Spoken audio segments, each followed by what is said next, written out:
Tout le monde. Très heureux de me retrouver une fois de plus. C'est la troisième fois, le troisième débat de cette semaine du logement voulu par la municipalité. Voilà, ce soir, le premier débat a traité du foncier, le deuxième débat a traité de l'équilibre à retrouver peut-être, en tout cas c'est espéré, entre les locations ou les propriétés à viser à fonction saisonnière ou à l'année.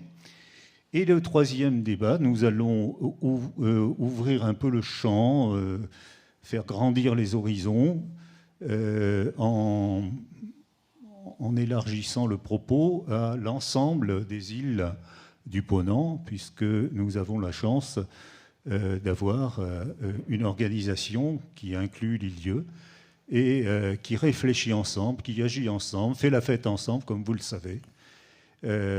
Voilà, pour essayer de promouvoir une vie meilleure dans chacune de nos 15 îles.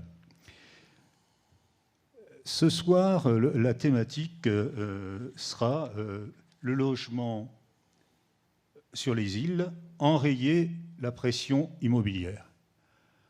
Il n'y a pas de point d'interrogation, c'est à l'affirmation.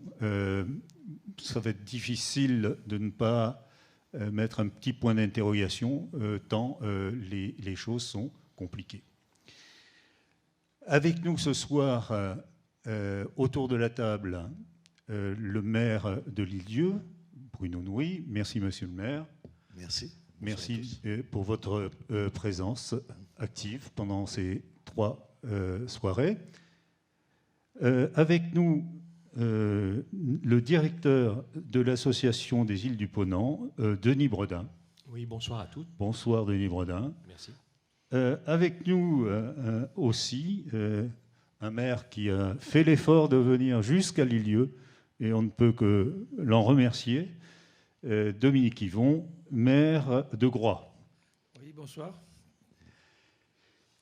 Avec nous aussi en visioconférence, les 4 maires de Belle-Île. Ils sont deux. Et ils sont 2 pour l'instant. Sont avec nous Anaïs Cuchet, je crois. C'est ça ? Oui, bonsoir. Bonsoir, Madame la maire de Bangor et en même temps présidente de la communauté de communes. Bonsoir à tous. Alors, on n'a pas fait le temps de venir jusqu'à l'Île-Dieu. En même temps, moi, je viens d'arriver par le bateau et demain, on repart. J'étais sur le continent, à l'Armor-Baden, et demain, on repart à la Nester. Donc, ça aurait été difficile de faire le crochet par l'Île-Dieu ce soir. D'accord, mais on ne vous en veut pas. On vous remercie beaucoup, comme les autres maires, d'être présents avec nous.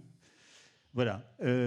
Présent aussi, je suis désolé, je ne connais pas l'ensemble des maires. Mon seul contact a été avec Annick Cuchet. Donc, est-ce que vous pourriez nous présenter les maires autour de vous, Madame Cuchet ? Oui, alors, Monsieur Thibaut Grolmund, en face de moi, qui est le maire de Le Palais et vice-président aussi à la communauté de communes de Belle-Île. Enchanté, enchanté, monsieur. Bonsoir. Et Monsieur Ronan Juel, maire de Sauzon et vice-président à la communauté de communes aussi. Enchanté. Merci beaucoup d'être avec nous. Monsieur Rousselot, maire de Locmaria, arrivera en retard, il était au travail, il nous rejoindra. Merci. Très bien, merci beaucoup. Si on pouvait mettre un peu plus doucement là au niveau du son, parce que c'est très fort. Donc on va faire un tour d'horizon des îles et en même temps, évidemment, on va parler de l'Île-Dieu. Et on va conclure sur l'Île-Dieu et on va vous donner la parole puisqu'il s'agit essentiellement d'un débat où les échanges d'expériences et les propos sont bienvenus. Bienvenue à nos amis de la salle. On va commencer avec Denis Bredin.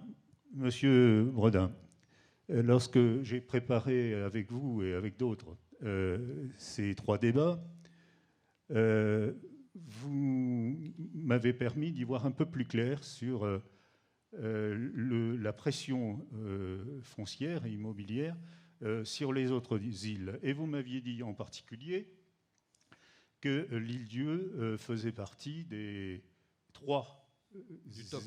du top 3. Et il y a des top 3 dont on se passerait parfois.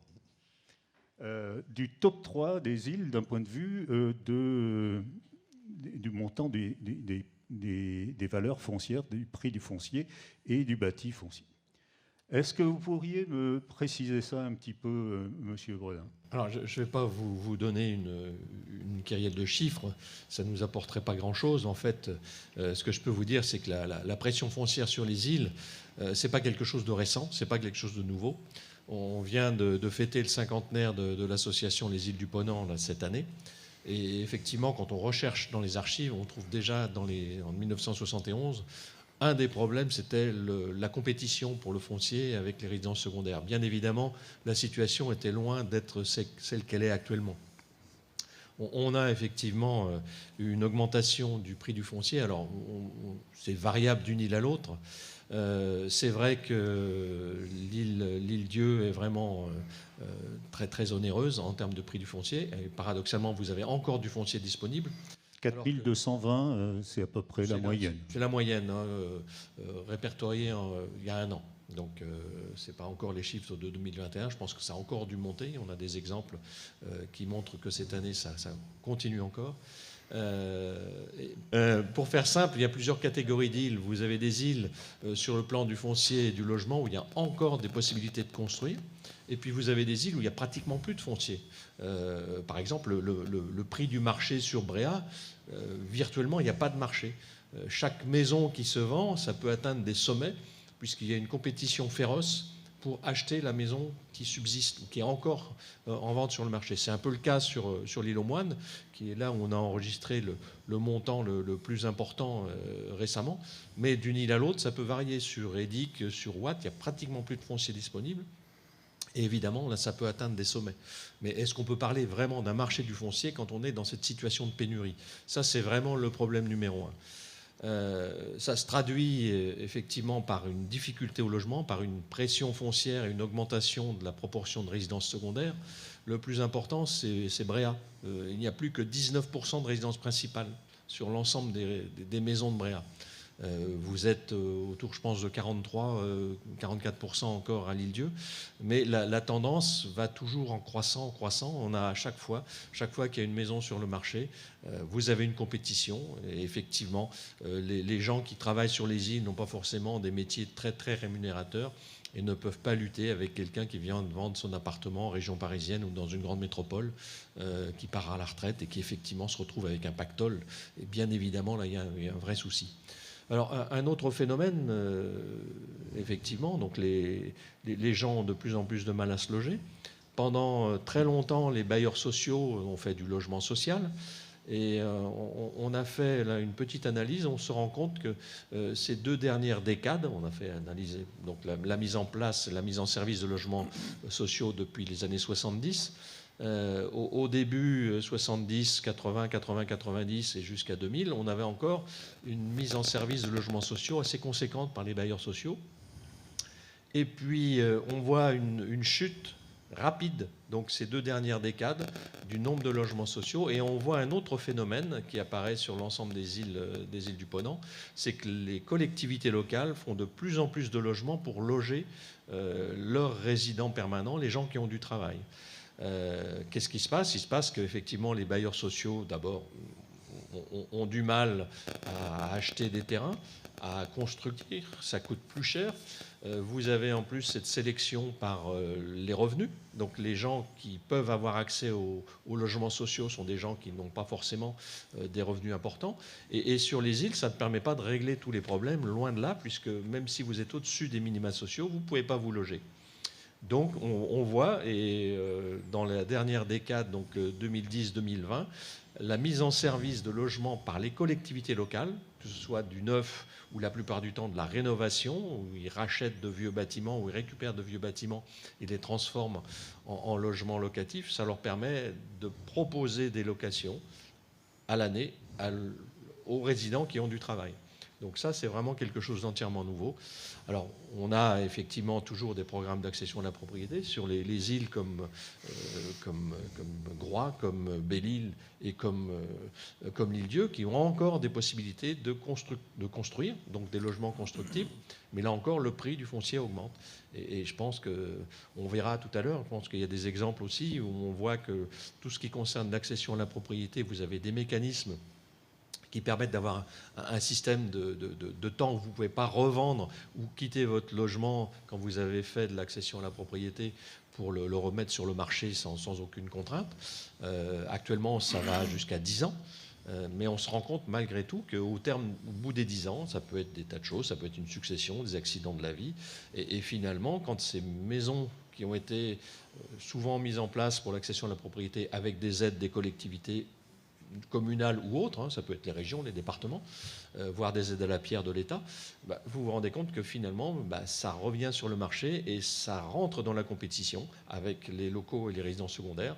Et là encore, c'est le plus offrant qui, la plupart du temps, récupère le logement. Et encore une fois, vous avez ce même phénomène d'une diminution des logements à l'année au profit de résidences secondaires. Donc là, c'est vraiment une tendance forte sur laquelle il faudra absolument trouver. Il y a quelques outils qui existent, il y a des tas de choses qui ont été faites depuis 50 ans sur les îles du Ponant, mais on se rend compte que jusqu'à maintenant, on n'a pas réussi à enrayer la tendance. Bien. Monsieur le maire de Groix, est-ce que vous observez le même phénomène là, de gentrification, de saisonnalisation de la demande et voilà, est-ce que vous... Ah oui, mais, bien entendu, on n'échappe pas à la règle de toutes les îles. Nous, on a un petit avantage sur certaines îles, c'est que le tourisme s'est développé plus tard, c'est-à-dire dans les années 80, ça a commencé. Donc, on a la possibilité, on a construit déjà dans les années 70, pour maintenir une population sur l'île, on a fait de l'accession à la propriété en location-attribution. Et ça a été intéressant parce que ça a permis de maintenir une trentaine de foyers sur l'île, hein, et qui, depuis 30 ans, sont toujours dans la même maison. Donc pour nous, c'était quand même assez intéressant. Et puis, petit à petit, l'île s'est développée au fur et à mesure que le service d'eau et les services d'assainissement se réalisaient. Et donc, et puis qu'il y a eu un plan d'occupation des sols, puis un PLU aujourd'hui. Et là, on a donc, pour maintenir la population, on a été dans l'obligation de construire, mais beaucoup construire, parce qu'à cette date, on a 186 logements sociaux sur l'île, qui fait 14 km². C'est quand même petit. Et on n'en a pas assez encore. Donc, on a encore la chance de s'appuyer sur l'agglomération du Pays de Lorient, qui comprend 25 communes, dont Groix, et qui, parmi ses compétences, assure le logement.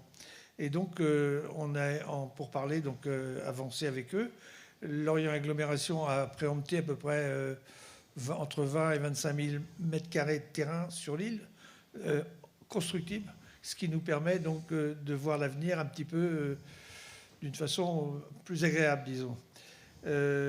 Donc, on a donc comme projet actuellement de refaire du logement social locatif, mais également, dans le cadre de la nouvelle loi sur le bail réel solidaire, de pouvoir construire également une quinzaine. On a déjà, sans avoir fait de publicité, rien que le bouche à oreille, on a déjà plus de 10 demandes. Donc ça, au départ, les gens étaient un petit peu inquiets, puisqu'ils ne sont pas propriétaires du terrain. Mais je leur ai dit, si vous achetez un appartement en ville, vous n'êtes pas propriétaire du terrain non plus. Mais ça ne vous empêche pas de vivre dans la maison. Et ça a quand même un effet quand même, qui n'est pas négligeable pour les îles. Alors, bien entendu, ça ne va pas se faire tout de suite. Mais à terme, on sait que les gens ne pourront plus vendre les maisons au prix du marché. Le prix sera réglementé en fonction du coût de la vie. Et il devra impérativement être vendu ou cédé qu'à un résident principal. Donc, ça va limiter, on l'espère, au moins dans l'avenir, l'augmentation très forte de l'immobilier aujourd'hui. Enfin, ça a pris un exemple chez quelqu'un que je connais qui a acheté un terrain il y a 2 ans et demi à proximité du bourg principal. Il l'a payé 90 000 euros. 1 an et demi après, il l'a revendu 130 000 euros. Voilà. C'est quand même plus intéressant que le livret A, quoi. Vous voyez ce que je veux dire. Donc, alors c'est difficile maintenant la population. C'est vrai qu'ils sont attirés. Il y a des gens qui veulent mourir riches, quoi. Et donc, ils vendent leur maison et puis ils nous demandent après un logement social. Mais il y a même des gens qui se croient immortels. Bon, bref. Monsieur le maire de L'Île-d'Yeu, ce qui serait intéressant, c'est qu'en quelques mots, vous qualifiez un petit peu la situation de votre île pour nos amis essentiellement des autres îles qui vous ont pas entendu ces derniers soirs. C'est-à-dire, où en êtes-vous de la situation du logement Alors, la situation, elle est un peu la même que sur les autres îles, hein, où on a voilà, des difficultés de logement, d'où cette semaine du logement, faire prendre conscience un peu à tout le monde que c'est une affaire collective.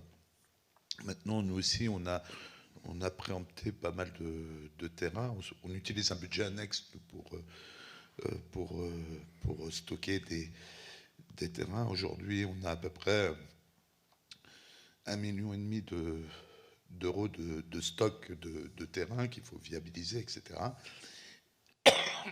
Et derrière, on travaille avec notre bailleur social Vendée Habitat pour faire du locatif. Alors, la différence avec le continent, je trouve, c'est que souvent les projets sur les îles sont plus longs. Plus longs parce que souvent on nous met peut-être plus de contraintes. C'est toujours un peu plus complexe, même dans la réalisation des travaux. Et voilà. Après, c'est important quand on fait un projet qui soit bien intégré aussi dans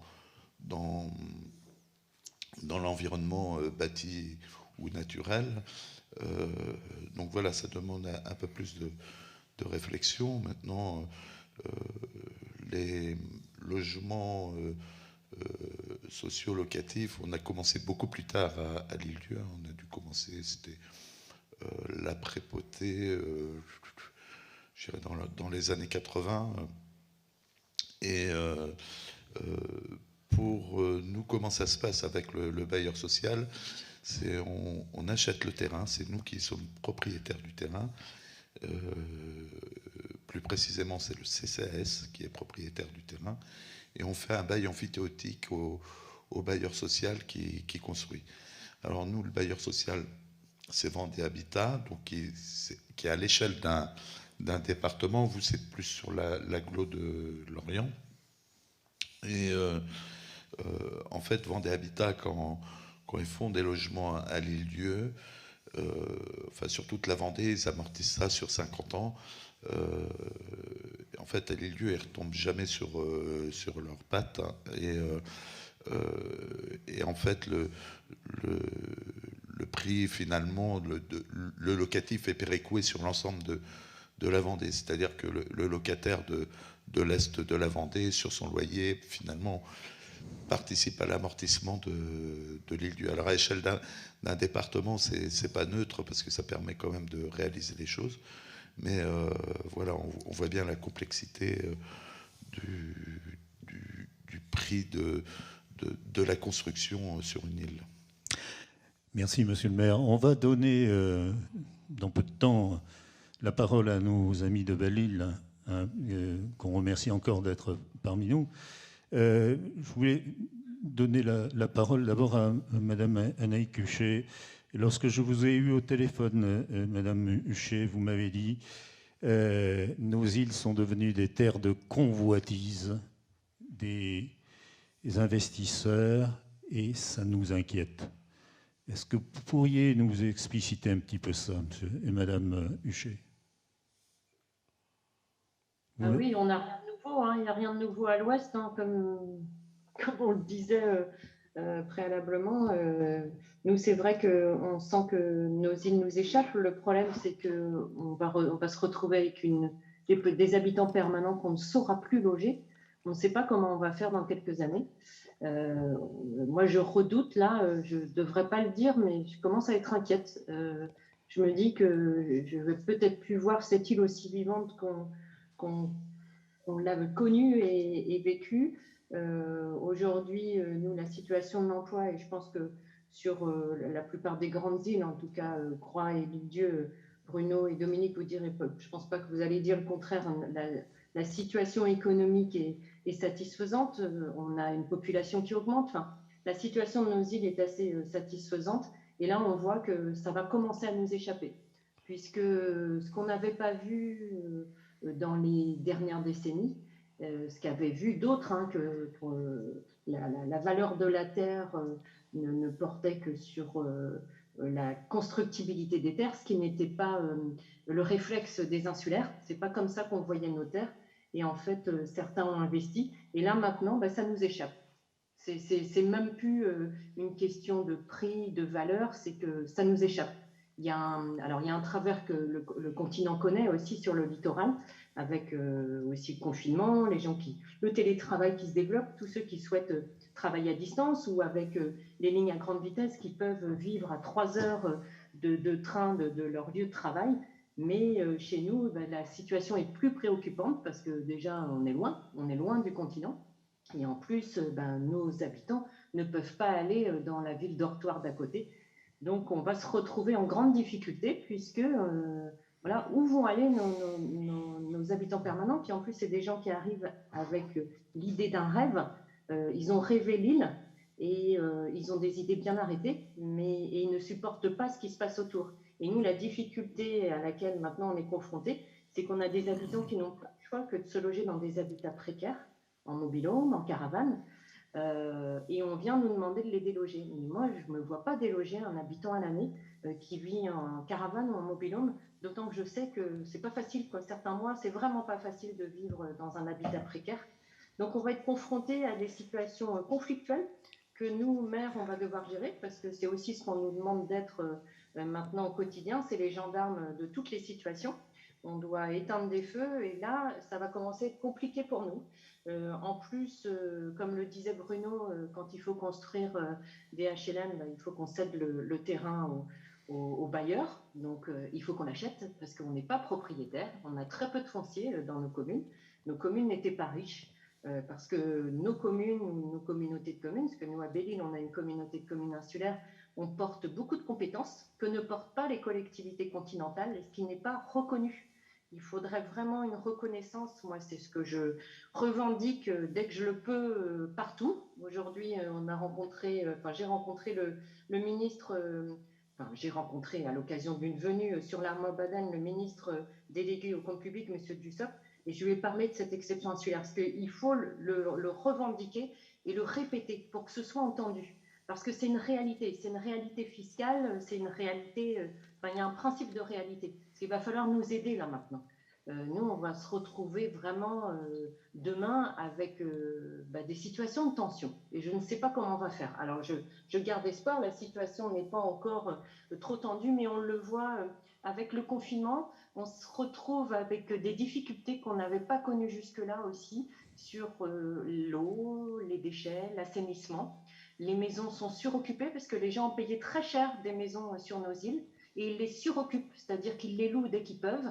Donc la maison prévue à 4, elle se trouve suroccupée. C'est la même chose pour les résidences secondaires. Alors on ne peut pas interdire d'occuper un jardin avec des tentes, mais sur l'assainissement, nous, on ne sait pas faire face quand c'est multiplié par 10, alors que c'est prévu pour 2, quoi. Et quand toutes les maisons sont comme ça, et ça, on l'a constaté cet été, en 2021, mais aussi en 2020.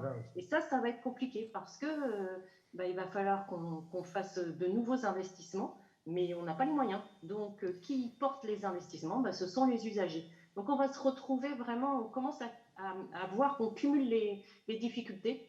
Donc, il va falloir qu'on soit entendu. C'est pour ça que moi, je me félicite que Bruno ait organisé ces tables rondes, parce que ça nous permet d'échanger. Nous, on a toujours l'impression, alors quand on se voit aux îles du Ponant, les maires, on porte les mêmes sujets ensemble, mais on n'a pas d'auditeurs, on parle entre nous, sauf quand on reçoit, bon, bien sûr, on a quand même l'occasion de rencontrer quelques personnes importantes à la région, mais aussi quelques parlementaires.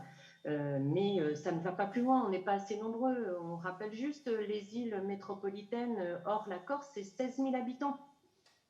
Donc, ce n'est pas grand-chose à l'échelle de notre pays. Donc, je pense qu'un petit effort, si on pouvait faire un petit effort en direction des îles, ce serait bien. J'ai trop parlé, je vous prie de m'excuser. Une fois que je commence à parler, je ne peux plus m'arrêter. Au contraire, tout ce que vous nous avez dit est passionnant, Madame la maire.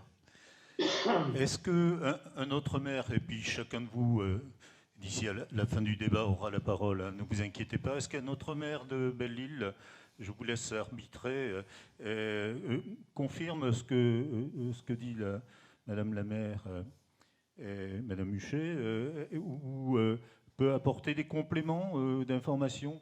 Est-ce que vous êtes aussi inquiet qu'elle? Donc Dominique Rousseau, le maire de Lomage, je vous prie de m'excuser, je suis arrivé important par rapport à mes collègues parce que j'étais au travail. Je confirme tout ce que vous ne pouvez pas enlever votre masque parce que je suis désolé de vous le dire, mais c'est difficile, hein, l'écoute.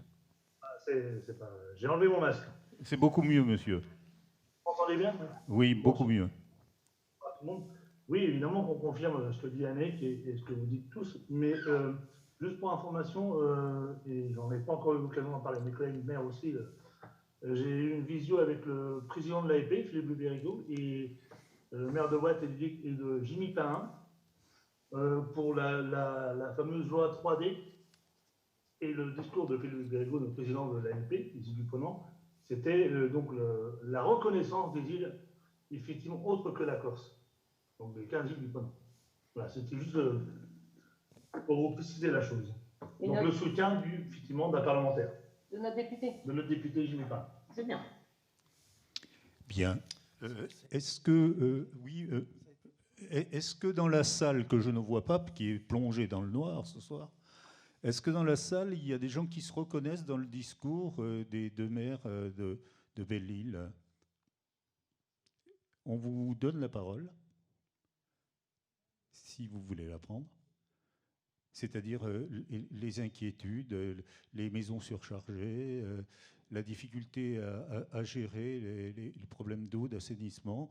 Évidemment, vous n'en avez pas la responsabilité, mais quand même, voilà. Personne qui prend la parole? J'ai le micro. À vous, monsieur. Bonjour.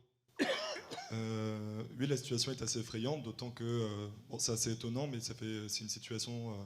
c'est un phénomène social qui est connu depuis les années 80, qui est étudié depuis. Et c'est vrai que c'est étonnant qu'au final, toutes les îles finissent par se retrouver dans la situation la plus complexe, alors qu'on aurait pu l'enrayer d'une certaine manière. Et aujourd'hui, on est dans une situation urgente. On a vu de nombreuses solutions, donc les 2 jours précédents, et on constate énormément de choses aujourd'hui. Mais donc ma question se dirige vers le maire situé tout à droite, dont je n'ai pas retenu le nom. Je suis vraiment désolé. C'est pour toi, Dominique. Monsieur Legroy, donc la question se porte sur on va dire, ce que vous avez proposé sur l'île que vous représentez, c'est-à-dire sur le prix des terrains qui est limité et qui doit se partager entre habitants de l'île. Oui, non, c'est pas exactement ça. C'est qu'aujourd'hui, la collectivité a du foncier, que ce soit la commune ou la communauté d'agglomération du Pays de Lorient. Et donc, pour permettre, on ne peut pas faire que du logement social locatif. Ce qu'on souhaite aussi, c'est permettre à des jeunes de pouvoir construire leur maison et d'être propriétaires de leur maison et pas de payer des loyers ad vitam aeternam pour rien, quoi, hein. Et donc, on a profité de la loi qui a été votée il y a à peu près 2 ans, à savoir le bail social solidaire, qui permet donc à des jeunes foyers de pouvoir accéder à la propriété de leur maison en retirant, si vous voulez, le prix du terrain. C'est-à-dire que le terrain reste, ils ne seront pas propriétaires de leur terrain, ils seront simplement locataires du terrain. Ils paieront par mois, je prends le cas ça s'est fait, il y avait un programme qui a été fait à Rennes, je crois qu'ils payaient 15 centimes d'euros du mètre carré. Donc c'était assez négligeable par rapport au remboursement du prêt d'accession à la propriété. Et donc ça a permis à des jeunes, ça permettra à des jeunes donc de pouvoir construire. Ça a un double effet. D'abord, il y a une question de revenus. Celui qui a des revenus importants ne pourra pas bénéficier de ce principe. Il faut qu'il y ait une échelle de revenus qui a été fixée par l'État. Et donc, la personne donc, pourra être propriétaire de sa maison, mais elle ne pourra pas la vendre à un particulier qui n'est pas résident principal. Il faut qu'il soit résident principal pour pouvoir acquérir la maison. Donc ça évite, si vous voulez, la spéculation. Et donc ça a cet intérêt-là. Et d'autre part, l'autre intérêt, c'est que la construction bénéficie de tarifs intéressants, puisque au lieu d'avoir une TVA à 20% pour la construction, la TVA est réduite à 5,5%. Ce qui fait que si vous construisez, vous pouvez faire une économie, en gros, de 30 à 35% sur le prix normal d'une maison. Et c'est le choix qu'on a. Alors, c'est facile à en parler comme ça, c'est plus compliqué à mettre en place, mais avec l'agglomération du Pays de Lorient et Lorient Habitat, qui est notre bailleur social sur le Pays de Lorient, on a donc décidé pour Groix, et j'espère que ça va pouvoir voir le jour en début d'année 2022, pour pouvoir permettre à des jeunes de pouvoir être propriétaires de leur bâtiment, de leur maison. D'autres questions là, on vous donne un micro, hein, monsieur, sinon on ne vous entend pas. Le terrain ? Comment vous possédez les terrains? Du coup, c'est la mairie qui achète les terrains? Alors, c'est la collectivité. Alors, dans le cas présent, ça sera l'agglo qui est propriétaire des terrains, qui les cédera donc au bailleur social, hein, et qui permettra donc de construire et de ne pas incorporer le prix du terrain dans la construction. D'autres questions dans la salle avant de redonner la parole à la scène?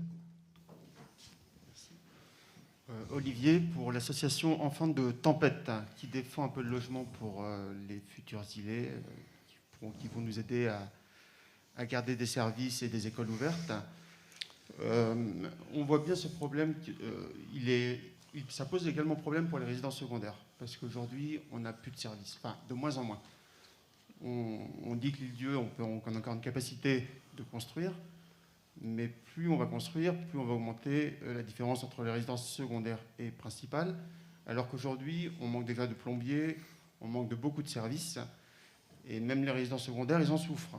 Donc, est-ce qu'on n'a pas atteint, malgré tout, notre équilibre?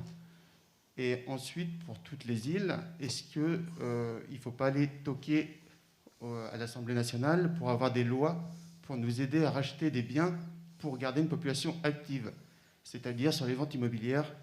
Est-ce qu'on ne peut pas avoir une partie, au lieu que ça parte dans les taxes, pas trop versées pour les communes, pour acheter des biens en vente au prix du marché, mais également, on a la taxe Barnier, je crois, qui aide à l'environnement pour l'île-Dieu, peut-être pour les autres îles d'ailleurs, sur les billets de bateau. Est-ce qu'une taxe ne peut pas être aussi... Enfin, forcément, ça fait encore une taxe sur une taxe, mais trouver pour acheter des biens pour des projets, pour trouver des services et de jeunes couples. Alors, je ne sais pas si nos amis de Belle-Île ont entendu la question. Vous avez entendu les questions de la salle? En gros, les questions de la salle, c'est est-ce qu'on n'est pas déjà dans une situation de déséquilibre, qu'il ne faut pas déséquilibrer davantage entre les résidences secondaires et les résidences principales? Est-ce qu'il ne faut pas arrêter là? Est-ce qu'il ne faut pas aller toquer à la porte des parlementaires, du Parlement ou du gouvernement, comme le font d'autres, pour exiger des taxes qui permettent, supplémentaires sur les secondaires, qui permettent d'abonder des budgets permettant aux populations de nos îles à l'année d'y rester? Est-ce que, par exemple, monsieur le maire de Palais, il a quelques idées là-dessus? Bon. Bien, bonsoir à tous. Oui, alors je rebondis un petit peu sur ce que disait Naïk Huchette il y a un instant, un petit peu sur la gentrification, parce qu'effectivement, on voit un peu tout ça se profiler. Il y a notamment tous les hôtels, un peu les établissements familiaux de Lille qui ont été repris par des groupes, hein, Paris Society, etc. Donc là, c'est vrai qu'on est à un virage, il s'amorce quelque chose, et donc d'où des inquiétudes. Et sur ma commune, j'ai en cours de construction 200 projets d'habitat, de lotissement. Donc répartis avec 4 promoteurs différents, avec des prix qui tutoient les 6 000 € le mètre carré. Donc vous voyez à qui on s'adresse, donc pas aux insulaires. Et effectivement, cette inquiétude a été grandissante au fil des derniers mois, puisque on se rend bien compte qu'on crée de l'habitat, mais effectivement pas pour les insulaires. Donc effectivement, il faut se saisir du dossier. C'est ce qu'on a fait en arrivant là il y a 1 an et demi. On avait la chance d'avoir un petit terrain de 5000 m² en propriété, qui devait être la future caserne, et finalement ça ne l'est pas. Donc là, on construit notre premier village. On a tiré la semaine dernière au sort les 13 premiers habitants qui vont pouvoir construire. Alors là, on viabilise les terrains, on les vend. Donc c'est des terrains qu'on vend entre 40 000 € et 55 000 €, avec une clause anti-spéculative, comme le soulignait Dominique Yvon il y a un petit moment. Et nous, on a été chercher un peu plus loin. On va sur des clauses qui vont de 20 à 30 ans sur les parcelles, ce qui permet de voir un petit peu plus loin. Là, on reste quand même dans le court terme, hein, quelque part, parce qu'on répond à une solution urgente. Donc là, on a acheté avec l'établissement public foncier un deuxième terrain de 5000 m² sur les hauteurs de la ville pour 11 nouveaux logements. Donc là, pour l'instant, on les vend. Les gens vont construire leur maison, et les recettes nous permettent, grosso modo, un bon an, mal an, parce que nous, on n'a pas de communauté de communes derrière, comme Lorient, pour faire l'acquisition des parcelles. Donc nous, on va le rembourser, là, le PF. Et donc, pour l'instant, on vend les terrains pour avoir des opérations non pas blanches, parce qu'on va prendre les voiries quand même sur le budget principal, etc. Mais on n'est pas encore parti sur des baux réels solidaires. Et on a fait l'acquisition il y a 1 mois de ça, d'un terrain de 2,5 hectares, toujours sur les hauteurs de Palais. Alors, il est classé en 2 AU, donc il faut améliorer les sorties pour qu'il passe en zone de constructibilité, mais bon, tout y est. Ce qui va là nous permettre de voir un petit peu plus loin, un petit peu plus se projeter un petit peu, et effectivement trouver des opérations avec des bailleurs sociaux où il va falloir mettre le terrain là pour le coup à disposition, hein, avec des baux réels solidaires, où au bout de 40 ans on récupérera le bien et le terrain. Voilà, il y a des opérations comme ça à mener, mais on est vraiment là sur des choix budgétaires. Très important, hein, faut le dire, hein, c'est très clairement, même si on crée des budgets annexes, on abonde sur le budget principal. Et puis il y a un autre, j'en profite juste, il y a un petit, on a été classé petite ville de demain, là, le Palais, et là-dedans il y a quelque chose qui peut être un peu assez intéressant, qui est la loi de Normandie sur la rénovation du patrimoine ancien. Donc c'est un peu, grosso modo, un loi Pinel, mais sur de la rénovation. Donc, ce qui permet de défiscaliser en faisant des travaux. Donc c'est intéressant dans les centres-bourgs, et derrière avec une obligation de louer à l'année dans des tarifs encadrés. Voilà, il y a quand même une palette de pas mal de choses qui peuvent se mettre en place. C'est assez intéressant. Faut creuser un peu tout ça, mais voilà, on en revient toujours à la même chose, c'est trouver les moyens financiers pour mener ces travaux-là, d'autant que vous le savez tous, hein, quand on est sur une île, quand on fait 3 km sur le continent, nous on n'en fait qu'un à Belle-Île, donc effectivement des coûts très élevés. Et je rejoins mes collègues effectivement sur le particularisme, hein, un petit peu comme la loi montagne, hein, mais où il y a eu des grands ministres, des gens qui ont été sur la scène nationale et qui ont permis justement aux montagnes de créer leurs propres entités juridiques. Voilà, chose que nous, effectivement, on ne passe pas grand-chose, hein, on est 15-16 000 habitants sur les îles, mais voilà, on a du lobbying à faire, défendre ce particularisme, et je pense que la question du logement, notamment, en fait très clairement partie. Merci beaucoup. Monsieur Bredin, Madame Huchet, à l'instant, disait des phénomènes qui, moi, m'étonnent un petit peu sur des îles, à savoir de plus en plus de logements et d'habitats précarisés, précaires, de plus en plus de maisons surchargées, hein, voilà, comme on en connaît dans certaines banlieues. Bon, évidemment, nos îles ne sont pas les banlieues, hein, et c'est évident. Mais est-ce que ces phénomènes-là de paupérisation évidente Est-ce qu'on les connaît dans certaines îles de nos territoires? Et puis après, je donnerai la parole au maire. Alors, paupérisation, c'est un bien grand mot, mais c'est vrai que les gens qui arrivent à avoir un emploi ont parfois beaucoup de mal à se loger, et on a même des cas, on le voit sur certaines îles, où il y a des postes vacants, parce qu'on ne trouve personne qui peut venir se loger sur l'île. Le logement devient le facteur limitant. Donc c'est effectivement, vous pouvez faire autant de logements que vous voulez, si vous n'avez pas d'activité économique, ça ne fonctionne pas, mais vous l'avez dit tout à l'heure, notamment à Belle-Île, le problème, ce n'est pas l'économie, c'est le logement et la compétition pour le logement. Alors effectivement, ça coûte plus cher sur les îles, le prix du foncier s'envole. Effectivement, les îles sont victimes de leur succès et de leur attractivité. Vous le disiez tout à l'heure, monsieur, que même les résidences secondaires n'auront plus les services dont qu'ils espèrent. Donc, quelque part, ça va nuire à l'attractivité des îles. Et là, effectivement, les outils, on est sur un système national avec effectivement des lois qui s'appliquent sur l'ensemble du territoire. Et mettre en place des outils, c'est extrêmement complexe. Alors, effectivement, on y arrive. Hein. Il y a du lobbying très fort auprès des parlementaires. De temps en temps, ça marche. Il y a des périodes plus propices que d'autres. Là, effectivement, on a beaucoup espéré sur la fameuse loi 3DS. Vous pouvez expliquer là En fait, c'est la loi de différenciation, décentralisation et il y a un troisième D, différenciation, déconcentration. Déconcentration. Voilà. Et finalement, on a fait un travail conséquent. On a eu plusieurs rencontres avec des parlementaires, sénateurs, députés. On a été auditionné au Sénat, à l'Assemblée nationale.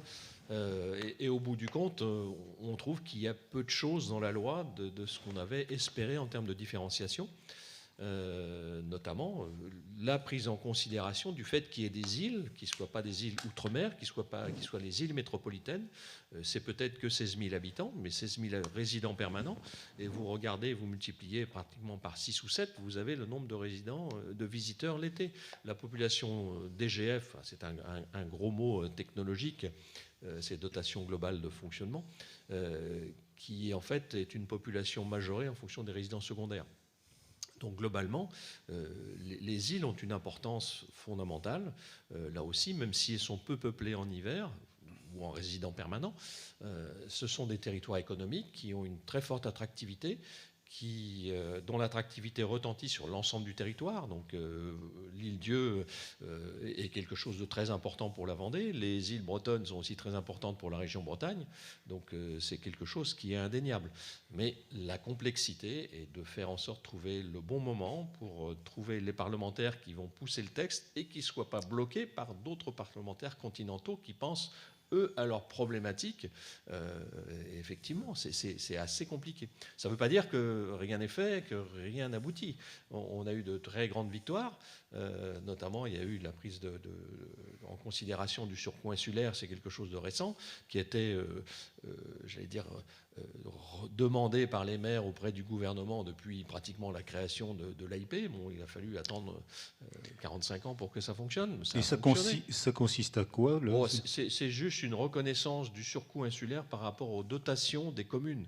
Et la reconnaissance que les communes sur les îles ont, entre guillemets, un petit bonus qui leur permet de faire face à ce surcoût insulaire. Alors ça n'a pas été la grande révolution, par contre, ça a permis, notamment pour beaucoup d'îles, de retrouver des marges d'autofinancement qui étaient importantes et fondamentales, parce que vous savez comment ça fonctionne. On donne une subvention à une collectivité ou une interco, mais c'est une subvention sur un montant total, et il faut que le maître d'ouvrage apporte sa participation. Et quand votre budget est ric-rac, vous ne pouvez même plus apporter votre participation. Même si vous êtes grassement subventionné jusqu'à 80%, c'est le maximum pratiquement qu'une collectivité peut espérer, si vous n'avez pas de quoi mettre vos 20%, ça ne sert à rien. On peut vous promettre toutes les subventions qu'on veut. Et là, cette fameuse dotation communale à l'insularité qui a été inscrite dans le projet de loi de finances 2017 a permis à beaucoup d'îles, à beaucoup de communes insulaires, de retrouver cette marge d'autofinancement pour pouvoir refaire de nouveaux projets. Du logement, des investissements. On le disait tout à l'heure sur Belle-Île, il faudra bien mettre à niveau les stations d'épuration s'il y a plus de personnes qui habitent dans les maisons. Ça aussi, ça incombe aux collectivités. Donc tout ça, c'est intimement lié. Alors, faut pas être trop négatif non plus. Il y a des choses qui avancent, mais c'est extrêmement compliqué. Et là, ce que vous disiez tout à l'heure, monsieur, c'est de proposer effectivement un système de taxes. Ça marche, mais d'un autre côté, si vous allez dans ce système-là, vous encouragez encore plus la spéculation immobilière. Donc, c'est à chaque fois, quand vous intervenez sur un paramètre, vous en avez d'autres qui interviennent aussi. Donc, il faut beaucoup de doigté pour que ça puisse fonctionner. Alors, c'est vrai qu'il y a de nouveaux outils. C'est vrai que le foncier sur une île, on comprend très bien que ce soit un facteur limitant. Hein. Tous les insulaires savent que ce n'est pas la peine d'aller construire plus loin, c'est l'eau. Donc, quand le territoire il est complet, il est complet. Qu'est-ce qu'il faut qu'on imagine sur le long terme? Des outils pour faire en sorte qu'il y ait toujours des logements pour les résidents permanents. C'est fondamental, sinon vous perdez en attractivité. Et même si le tourisme a quelque part un intérêt majeur pour l'activité économique, le jour où vous n'aurez plus la capacité de loger des gens pour fournir des services, pour avoir des écoles, pour avoir un bureau de poste, pour avoir des plombiers, pour entretenir les jardins, pour réparer les maisons, pour changer une ampoule, ou n'importe quoi, au bout du compte, votre territoire, il va perdre en attractivité. Alors, ce qui peut se concevoir sur le continent, ce que disait tout à l'heure Madame Huchette sur Belle-Île, c'est effectivement, quand vous êtes sur le continent, sur le littoral, il y a un peu les mêmes problèmes, mais qu'est-ce que vous faites? Vous allez habiter 20, 30, 40 kilomètres plus à l'intérieur des terres. Mais ça ne règle pas les problèmes, puisque tous les matins, vous avez des gens qui viennent travailler dans la zone, et résultat des courses, vous avez besoin de créer des infrastructures pour les transports, des parkings pour les gens qui viennent en voiture, parce que souvent, vous n'avez pas de transport en commun. Si vous avez des transports en commun, il faut aussi les financer. Donc, on est vraiment dans un système où on se rend compte que le territoire est limité. Alors, sur les îles, c'est encore plus limité qu'ailleurs, puisque à l'île-Dieu, vous ne pouvez pas venir le matin pour travailler puis repartir le soir. Donc il y a des îles où ça se passe comme ça.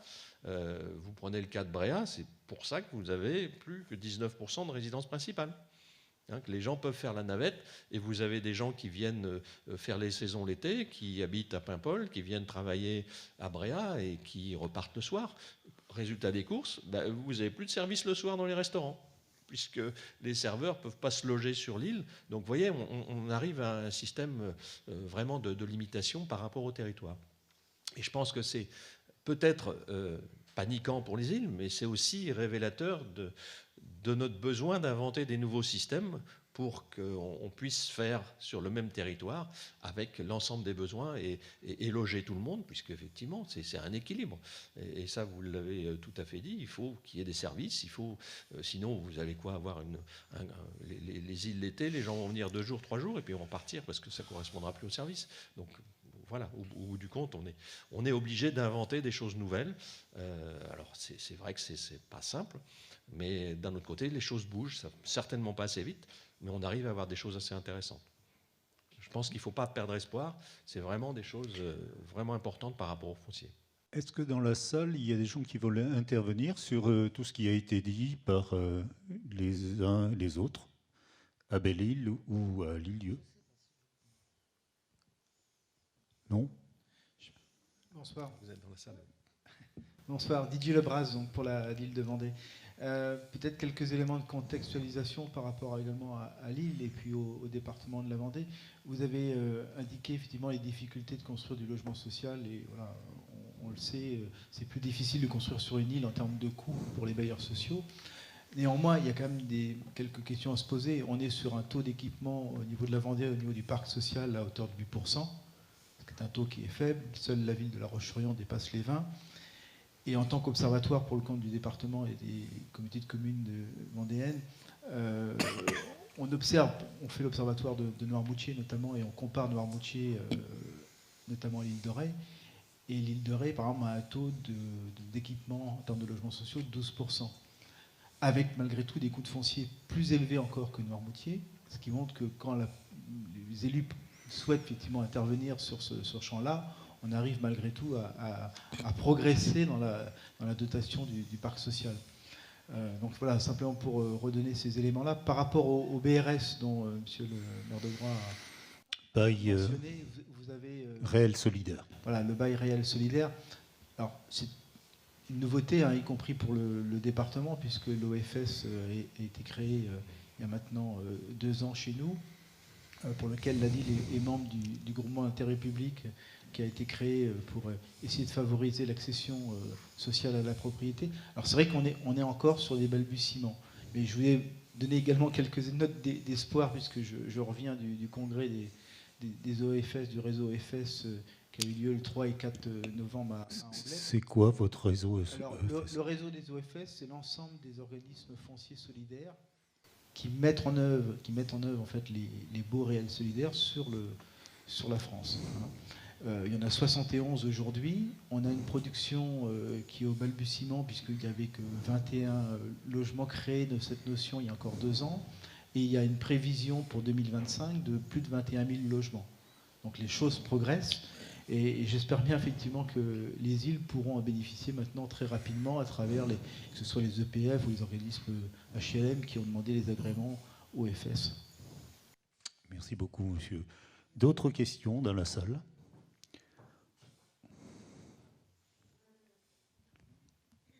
Je vais essayer d'être brève. Bonjour. En fait, en écoutant depuis tout à l'heure tout ce que vous avez dit les uns et les autres, on a un petit peu l'impression d'une espèce de fuite en avant où on cherche à trouver des terrains nouveaux disponibles et à construire à nouveau pour pouvoir loger la population locale. Et effectivement, comme le disait Monsieur Bredin, moi, il y a quelque chose qui m'interpelle quand même, c'est qu'à un moment donné, les îles, elles ne sont pas extensibles. Et que, est-ce que quand les îles sont pleines comme des œufs, ça nous rend plus heureux? Et je pense notamment à tous les problèmes liés aux infrastructures. C'est-à-dire si on a trop de maisons, on a aussi trop de routes, on a aussi trop de canalisation, on a aussi trop d'occupation, du coup d'artificialisation des sols. Donc ça nous pose plein de problèmes. Et en plus de ça, on a un problème avec les services qui, eux, en parallèle, diminuent. Et finalement, est-ce que c'est ça qu'on veut pour les îles? Et est-ce que, quelque part, limiter tout simplement la résidence secondaire en se disant que peut-être qu'il faut qu'à chaque fois qu'une maison est vendue, en priorité, il faut qu'elle puisse être vendue à quelqu'un qui habite sur l'île. Et que seulement, dans un deuxième temps, si personne n'en veut, elle passe en résidence secondaire. Est-ce que ça ne pourrait pas être une solution qui permette de limiter les constructions sur les îles et donc limiter aussi l'artificialisation des sols et les problèmes d'infrastructure? Je ne sais pas si nos amis... Merci, madame. Je ne sais pas si nos amis de Belle-Île peuvent répondre à la question. Est-ce que vous avez entendu l'intervention du public? Déjà, j'entends parler, il faut peut-être rétablir aussi les définitions. On parle de résidence secondaire et résidence principale. C'est une définition fiscale, parce que le logement n'est abordé qu'au niveau fiscal dans notre pays. Et aujourd'hui, la réalité de nos îles, surtout nous, avec notre délégation de service public des liaisons maritimes, avec la région Bretagne, le critère essentiel, c'est la résidence fiscale principale. Et quand on a sans doute beaucoup d'argent, on n'hésite pas à mettre sa résidence fiscale principale sur une île, quand on y possède une résidence. Et ce qui fait que le critère résidence principale ou secondaire, il est presque biaisé, puisqu'aujourd'hui, il ne veut déjà plus rien dire. Et après, proposer à des principaux un logement, c'est le vendeur qu'il faut dire ça.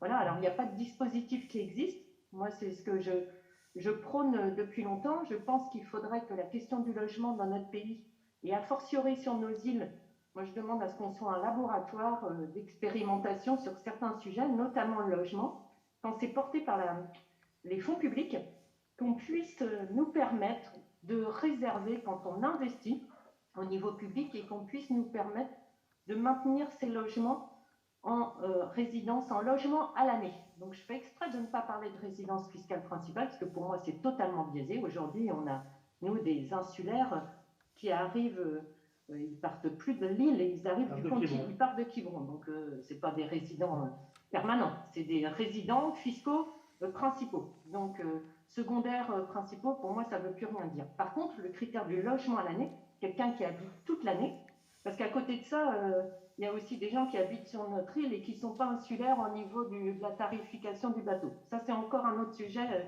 Je vois Dominique, il va s'énerver, il va nous parler des bateaux si j'en parle trop. Donc, je vais pas aborder cette question. Mais concernant le logement, je pense vraiment qu'il y a quelque chose à initier au niveau de nos parlementaires et ils pourraient nous laisser innover et nous permettre de maintenir, quand on porte des investissements au niveau de nos collectivités, nous laisser maintenir ces logements en logement à l'année.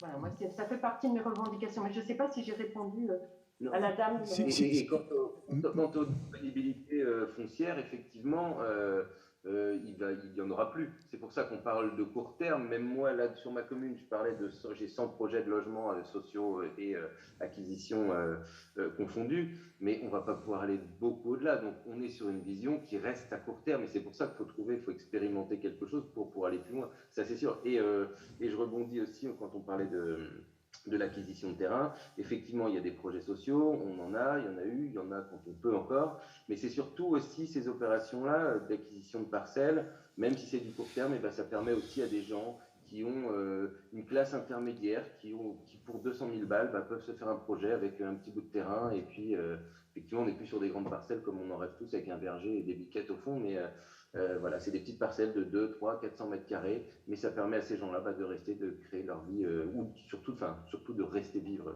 sur l'île. Voilà. Et petite précision encore, sur notre île, alors je sais que ce n'est pas la même chose à Villedieu, mais sur notre île, il y a moins de 10% de notre territoire qui est construit.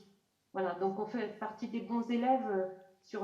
En fait, on est pénalisé aujourd'hui par les textes sur l'urbanisme. Alors, je vais entendre, ah là là, mais il faut savoir préserver, mais c'est justement parce que on n'a pas fait n'importe quoi qu'on a su préserver notre île. Parce qu'aujourd'hui, on a tendance à plus nous faire confiance, nous, les insulaires, les habitants à l'année, mais on sait faire avec notre paysage et on n'a pas fait n'importe quoi. Mais par contre, aujourd'hui, ce qu'on voit, avec tous les textes de restriction, ce qui s'est passé, c'est que ça a accéléré.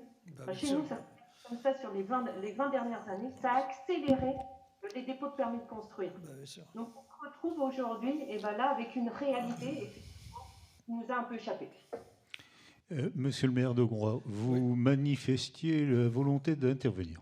Non, je voulais répondre à madame qui disait si ça continue, les îles vont être pleines comme un œuf, on ne pourra plus circuler, il y aura des maisons partout. Alors, je crois qu'il faut quand même raison garder. En réalité, je prends le cas de Groix, que je connais un peu mieux que les autres îles. On n'a que 20% des terrains de l'île qui sont construits ou constructibles. Donc, quand vous retirez les constructions qui datent de 50 ans, c'est quand même assez peu de choses, des constructions. Et à chaque fois qu'on révise le plan local de l'urbanisme, on nous demande de réduire la constructibilité. Alors je peux vous dire que ce n'est pas très populaire, parce que quand on est en révision de PLU, et notre PLU a duré 6 années à peu près de révision, je peux vous dire que vous avez des pressions de toutes parts. Et mon terrain était constructible, et pourquoi il ne l'est plus aujourd'hui, et ainsi de suite. Et aujourd'hui, on a 80% quasiment des terrains qui sont en zone sensible ou en zone classée. Donc si vous voulez, et c'est ce qui fait, et à Belle-Île, ils ont à peu près la même politique que nous, et c'est ce qui fait aujourd'hui l'attrait des îles, c'est qu'aujourd'hui, vous pouvez vous balader en vélo ou à pied pendant des heures sans voir une maison. Il y a quand même 80% du sol qui n'est pas construit, quoi, et qui ne le sera jamais. Alors, merci, monsieur le maire. Gaspard, il y a une question. Oui.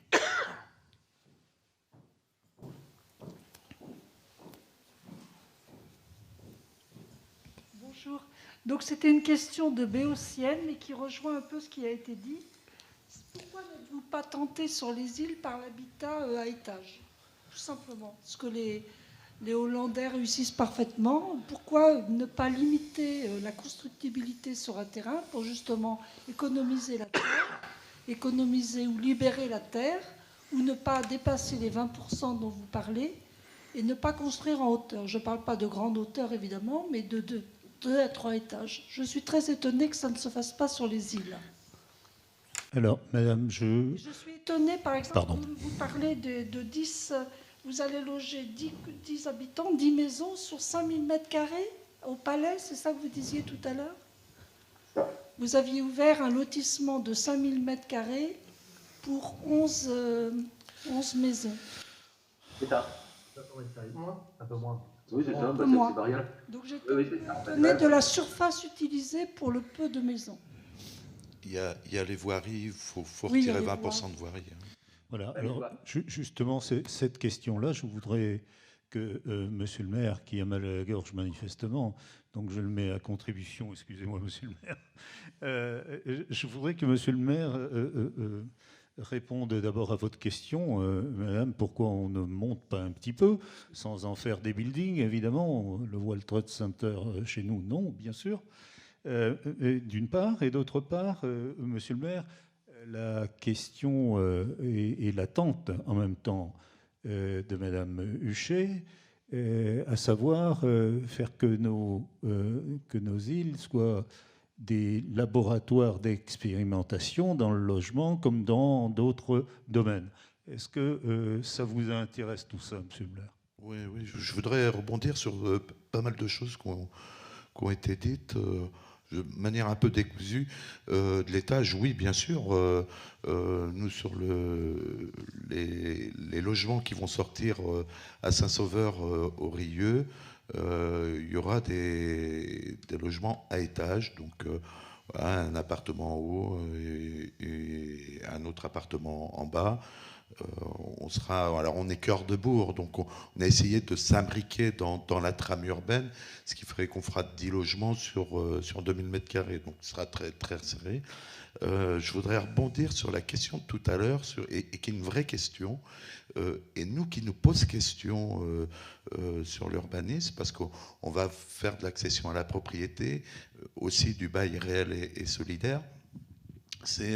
On a la maîtrise du prix du foncier. C'est-à-dire que nous, quand on vend terrain en accession à la propriété, on le vend à 165 € du mètre carré. Si c'est du bail réel et solidaire, il y a une structure qui va porter le foncier. Après, comment on fait pour éviter la spéculation? Alors, je rebondis sur ce que disait Anaïk, c'est important. Nous, ce qu'on exige, c'est un contrat de travail. Un contrat de travail sur l'île. Alors, ouais, contrat de travail, oui, mais ça exclut des gens qui seraient attributaires d'autres types de revenus, par exemple de handicap, etc. Donc, il faut pouvoir les inclure. Le retraité, oui, mais si c'est un retraité continental qui vient sur l'île, il se prend une location 1 an et après il a le droit à l'accession à la propriété. C'est compliqué de définir des critères pour dire à qui on va décerner le terrain. Et après, on laisse les gens construire dessus. Quelle est la valeur de la maison? Parce que nous, on a fait de l'accession à la propriété il y a une dizaine d'années, où on avait fait une première clause sur 20 ans. Tu n'as pas le droit de revendre, sauf cas de force majeure, divorce, décès, etc. Et pour les 20 ans suivants, tu as le droit de vendre, mais sur cette période de 40 ans, en tout état de cause, tu dois revendre à quelqu'un qui est agréé par le conseil municipal, à savoir quelqu'un qui est là pour habiter à l'année. J'ai envie de dire, cette clause-là, limite, elle tient plus. Que les gens revendent assez vite, si le prix est cadré et que c'est pour vendre à un habitant à l'année, limite, il n'y a pas de souci. C'est-à-dire que quelqu'un déménage, revend ma maison, pour autant qu'il ne fasse pas une plus-value sur la maison. Alors là, par exemple, on a un problème sur l'accession à la propriété de gens qui sont amenés à revendre, mais qui ont bâti eux-mêmes la maison. Et en fait, le temps qu'ils ont passé, finalement, ne compte pas. Et c'est pas bien non plus, quoi. Et donc, moi, je m'interroge, est-ce qu'il faut, au moment où la maison est bâtie, faire passer un huissier, les domaines, pour évaluer la maison à l'état initial, puis après, peut-être l'indexer sur le prix de la consommation, pas vraiment sur le prix de la construction, parce qu'on sait que ça peut être galopant. Enfin, ça, il faut arriver à le cadrer.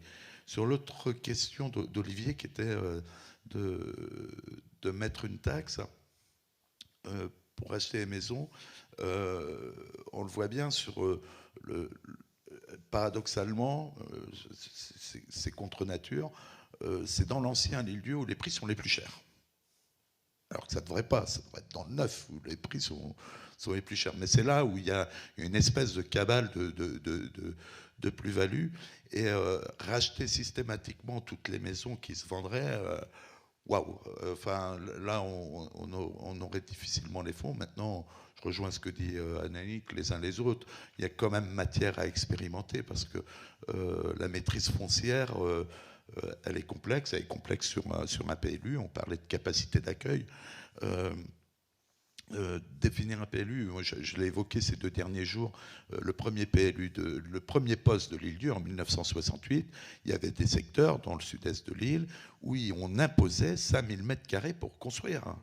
Enfin, c'est une autre époque, mais c'est quand même, voilà, c'est l'héritage qu'a fait un mitage.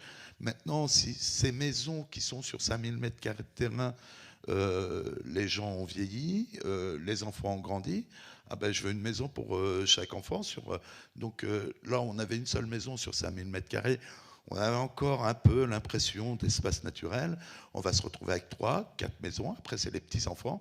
Et un village, ça, c'est juste pas possible. Donc là, le dernier PLU, on a figé les choses. Les gens, ils ont le droit de faire une extension de 30 mètres carrés accolée à la maison, point barre. Maintenant, comment on fait pour retrouver un équilibre sur le prix du foncier, de maîtriser, de pouvoir continuer à avoir des habitants à l'année. Bon, c'est important on va continuer de construire quand même, mais comment on limite cette spéculation? Parce que quand je disais tout à l'heure un contrat de travail, quelqu'un assez fortuné peut très bien se dire, allez, je viens à l'île-Dieu, je me fais un contrat de travail un peu déguisé, je rachète une maison. L'important, c'est que la revente se fasse tout le temps à quelqu'un qui a un contrat de travail sur l'île. Et après, pour voilà, continuer à avoir cette maîtrise, on a vu nos centres-bourgs se dépeupler, quand je disais sur l'ancien, puis on a été construit à l'extérieur. Ça n'a rien de rationnel, ça. C'est absolument rien de rationnel. Comment on fait pour retrouver des habitants dans les centres-bourgs, là où le marché immobilier est le plus fort. Et c'est compliqué. Peut-être que c'est là où il faut se focaliser, où on pourrait avoir de l'expérimentation, mais de dire à quelqu'un qui a acheté une maison X centaines de milliers d'euros, ben non, maintenant ta maison, elle vaut plus rien, ou d'aller acheter des maisons à 1 million d'euros pour loger des gens, on va vite s'épuiser financièrement. Donc c'est complexe, quoi. C'est complexe. Est-ce que monsieur le maire de Sauzon, qui est dans une très belle commune, mais comme toutes les communes de nos îles, est-ce que monsieur le maire de Sauzon, il a une idée justement pour... il n'est plus là. Comment? Il est parti. Il n'est plus là. Ah, c'est le maire de Locmaria alors qui a... C'est ça. D'accord. Alors, Locmaria. Allons-y pour Locmaria, excusez-moi, derrière nos masques en plus, c'est une catastrophe. Bon, eh bien, monsieur le maire de Locmaria, la pression, on la connaît, la pression immobilière, elle est terrible. Je ne sais pas si nous arriverons à vaincre, mais qu'est-ce qu'on fait pour essayer de détendre ce marché, de permettre quand même aux gens de nos îles de vivre et pas seulement dans des habitats insalubres, précaires, voilà.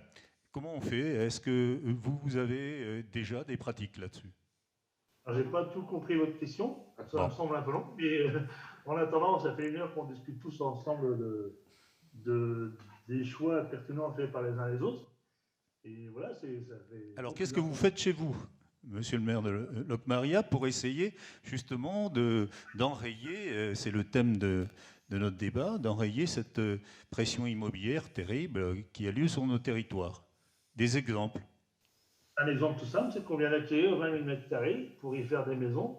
On verra ça dans quelques années avec, j'espère, parce que quand j'entendais la dame tout à l'heure qui nous disait que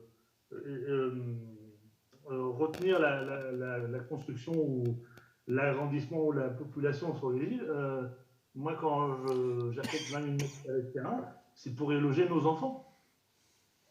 C'est pour y loger nos enfants. Je ne parle même pas de résidence principale ou insulaire, peu importe.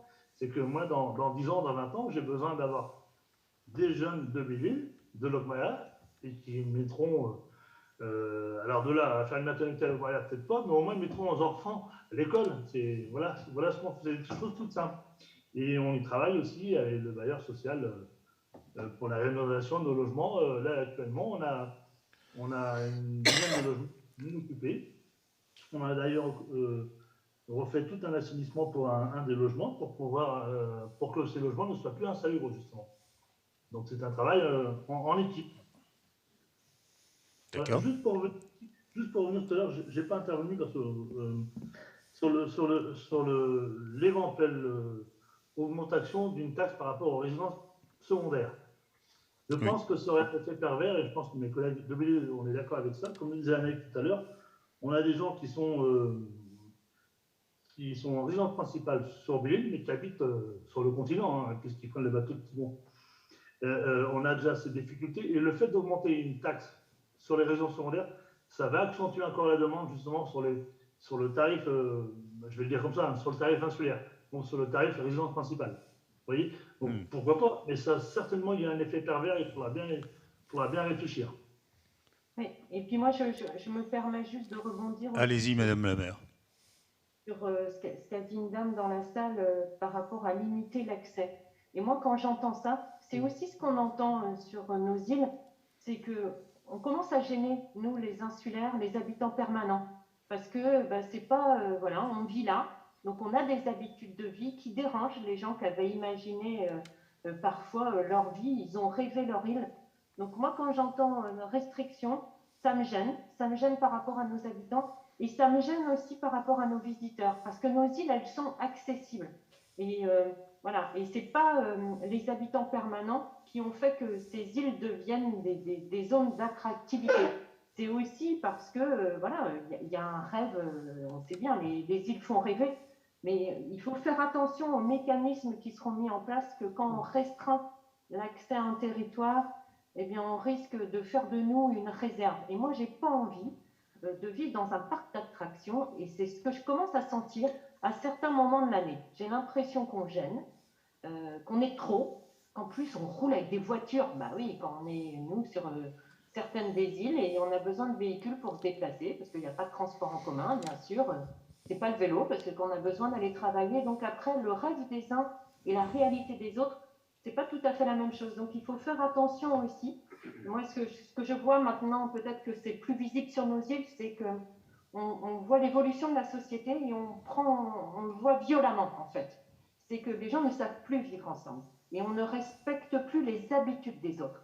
C'est comme chez nous, on a beaucoup d'agriculteurs, heureusement, et j'espère qu'on en aura encore, parce que c'est ce qui nous permet d'entretenir nos paysages. Mais on aime les produits, alors là, qualitatifs, mais en même temps, on ne supporte pas la ferme à côté de chez soi. Donc voilà, c'est toutes ces nouvelles remarques sur l'absence En fait, on ne supporte plus les autres. On ne supporte pas les enfants parce que ça fait du bruit, on ne supporte pas les chiens, on ne supporte pas... Voilà. Donc, et sur nos îles, ce qu'on a réussi à faire jusque-là, je ne sais pas combien de temps on arrivera encore à le faire, c'est qu'on arrive à vivre ensemble. Ça, on sait le faire. Et on sait encore le faire avec nos résidents qui n'habitent pas toute l'année, mais combien de temps on pourra tenir? Donc voilà, moi c'est aussi un appel à la vigilance, et là, bon, j'ai pas de solution, mais c'est pour rebondir sur ce qu'a dit la dame par rapport à l'accès et un peu verrouiller l'accès aux îles. Attention à ce que ça va représenter pour les habitants permanents. Ça voudrait dire, excusez-moi, je reprends tout petit peu la parole. Je vous en prie. Ça voudrait dire que du coup, on ne voudrait plus un tourisme de masse, hein, c'est ce que dit la dame, d'après ce que je comprends. Hein. Je comprends comme ça. Ça veut dire que du coup, on ferait une île alors, d'élite. C'est-à-dire avec des gens, déjà c'est un peu le cas, puisque quand on est possède d'une région secondaire, ça veut dire qu'on a des moyens. Ça veut dire qu'on n'est pas ouvrier, je ne sais pas où, moi, dans une usine dans la région parisienne. Ça va limiter, voilà, on va... Enfin voilà, on a comme le dit Anaïk, on n'a pas un mélange des genres à faire, on doit avoir de tous les niveaux sociaux, pardon. Je cherchais plus mon mot. Les niveaux sociaux, on doit en avoir de tous les niveaux sur notre île, et non pas que d'une catégorie. Voilà. Vivre ensemble. Oui, je confirme pour un mot d'humour, Madame la maire. Je confirme que je préfère faire du vélo à l'île-Dieu qu'à Belle-Île. Je vous comprends. Et ceux qui connaissent les deux îles me comprendront. Bien. Bon, tout ça pour détendre un peu l'atmosphère. Et puis redonner la parole à la salle, si elle le souhaite. Et puis on va regarder ensemble les gens de la scène, dont évidemment vous, les amis de Belle-Île. On va regarder les solutions. On a commencé à y regarder les attentes, peut-être vos demandes, hein, aux parlementaires, au gouvernement, etc., pour essayer de desserrer les taux vraiment et de permettre à tout le monde de vivre chez nous, dans nos îles, et pas seulement à ceux qui ont un carnet de chèques bien rempli. Est-ce que dans la salle, il y a des questions? Bonsoir, je voudrais intervenir parce que je n'ai pas compris les 2 derniers échanges, parce que moi, je suis avec vous, hein, donc j'ai entendu le débat, puis en fait, j'ai entendu personne dire qu'il fallait limiter l'accès aux îles. J'ai entendu quelqu'un dire qu'il fallait faire attention à ne pas construire trop parce qu'on était sur des territoires limités. Donc ce n'est pas tout à fait la même chose. Donc voilà, je voulais juste le faire remarquer. Et puis par rapport aux îles, on a la chance avec les insulaires de s'être déplacés pas mal, puis d'avoir vu les îles des copains. Et en fait, moi je vais vous dire, on parlait de Bréa tout à l'heure, je l'ai trouvé magnifique cette île. Mais j'ai cherché les Bréatins. Et je suis insulaire. Et par contre, on est allé à l'île de Bas, et puis là, j'ai vu des insulaires, des gens qui habitent leur île, puis qui y vivent. Elle est moins jolie, mais les gens y travaillent. Et c'est important. Et je crois qu'on a ça à défendre tous. Et effectivement, actuellement, on nous parle de repli identitaire. Hein. Moi, en tant qu'insulaire, je l'entends. À chaque fois, ça me fait très mal.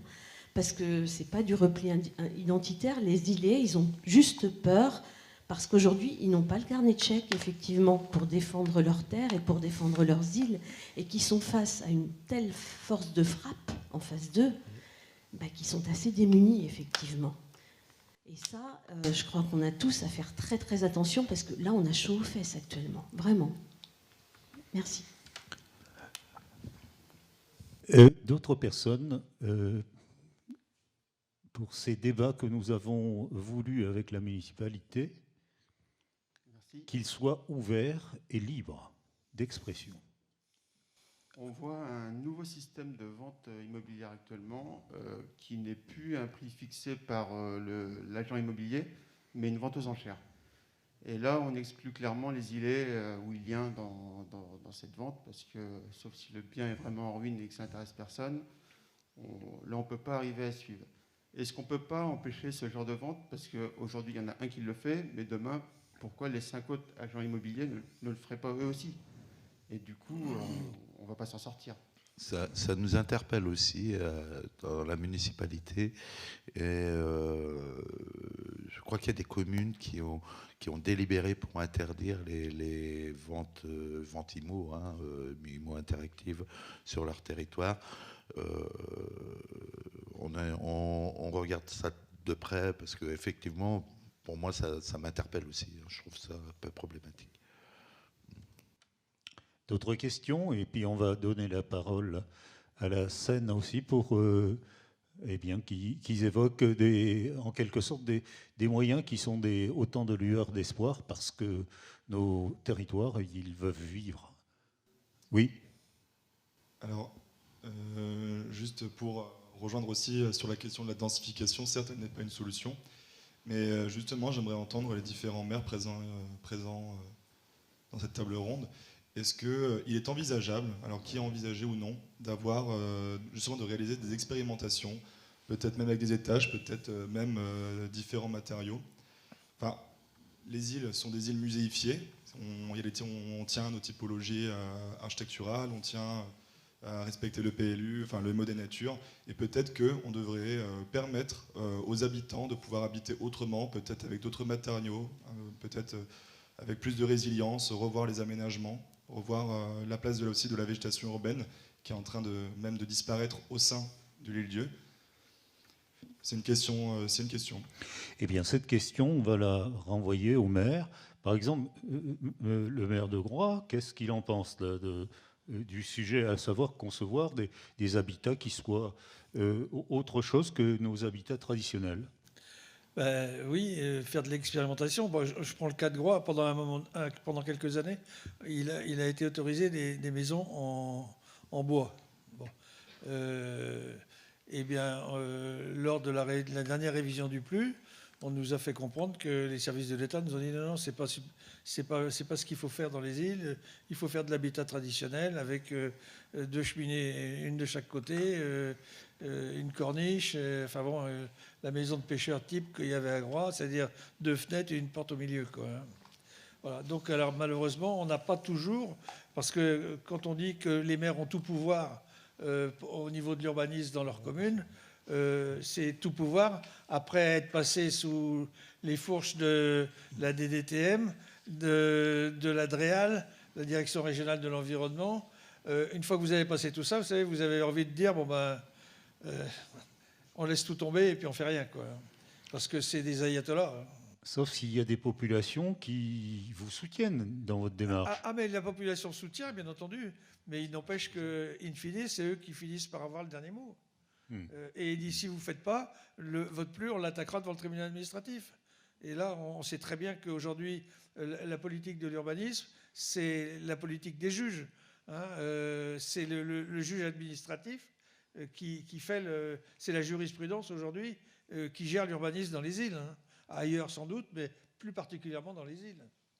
Est-ce que vous avez le même sentiment, monsieur le maire de l'Île-Dieu, de cette difficulté à changer les habitudes de ceux qui sont autorisés à dire que c'est conforme ou pas dans les administrations?